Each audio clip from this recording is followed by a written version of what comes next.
करेगा। अब जहां जहां वो पपड़ी खाते थे, वृक्ष की पपड़ी, वहां वहां हलवा घी का।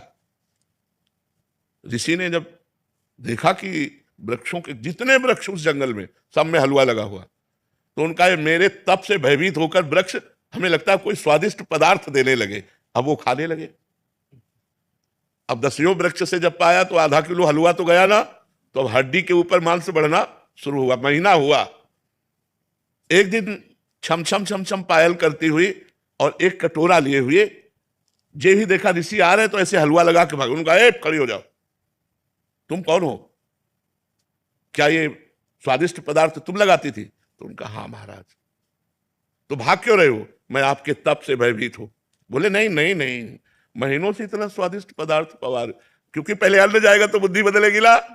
तुम इतना स्वादिष्ट पदार्थ पवा रहे, तुम भयभीत क्यों हो रही हो?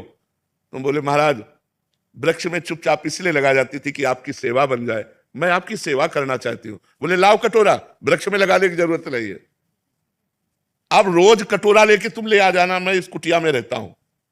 कटोरा लेके आने लगी। काम ने चैलेंज किया था, मैं अपना अनुसंधान कर रहा हूं, तुम सावधान। फिर एक दिन पूछा, तुम इस जंगल में क्यों रहती हो? तो उनका मेरी माँ तपस्विनी है, तो मैं अपनी माँ के साथ रहती हूं। तो आखिरकार तुम्हें ब्याह तो करना ही पड़ेगा। कहा ये तो माँ का विषय है, मेरा विषय तो है नहीं, ये तो माँ जाने।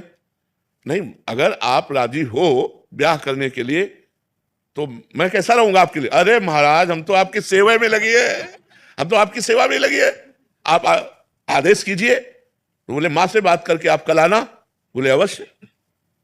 दूसरे दिन पधारी, महाराज मैं निराश हूं, ब्याह नहीं हो सकता। बोले क्यों?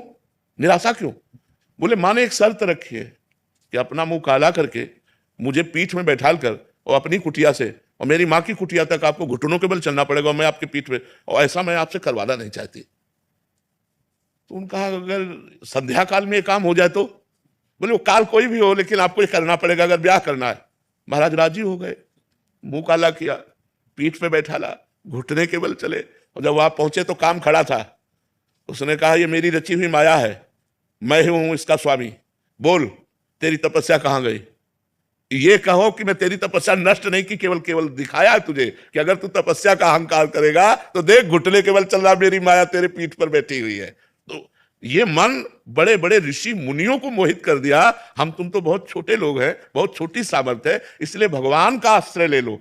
सिम की चाप सके को तासु, बड़ रखवार रमापति जासु। भगवान जिसकी रक्षा करते वही अपनी धर्म से, पवित्रता से चल सकता है। इसलिए नाम जप करो और भगवान के आश्रित रहो।